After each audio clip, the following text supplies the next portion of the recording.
No, it's fantastic to be here today, and the atmosphere here today on the day that allegedly we're supposed to have a deal to leave Europe is one of hope that we will not leave the EU. We have a stake in this. We must remain. We know that there is no deal as good as the deal we have now, which is a full member of the European Union.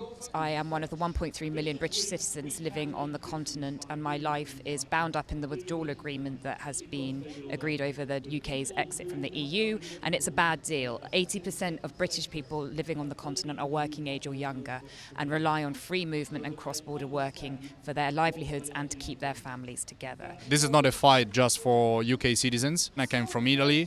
I know plenty of Italians living in the UK, but this will have consequences on Italians living in Italy because that would have a domino effect on rights, on opportunities, on all aspects of our life for many years to come. And it's a bad choice. And we should avoid this. We should fight against that. Separately, if there is no Brexit deal and the UK crashes out in whenever that might be, there's going to be serious problems for older pensioners and people who are very sick who currently rely on UK government-funded healthcare to get their treatment. So, for example, we have a lady called Linda who lives in Spain. She's 75. She's currently undergoing cancer treatment for stage 4 cancer. At the moment, she doesn't know what will happen to her a year after a no-deal Brexit because the British government has said it won't fund the healthcare that she relies on to keep her alive and to treat her for more than 12 months in the event of a no-deal Brexit.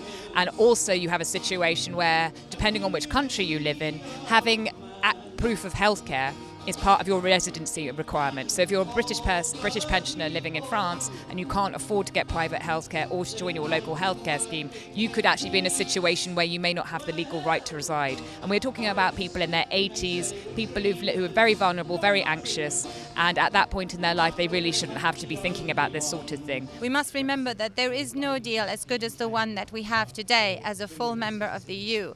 We also know that Boris Johnson does not have a majority in the House of Commons, so whatever deal is agreed has to be passed in the House. At the moment, that looks very unlikely unless it would be subject to another confirmatory referendum with the option to remain on the ballot paper.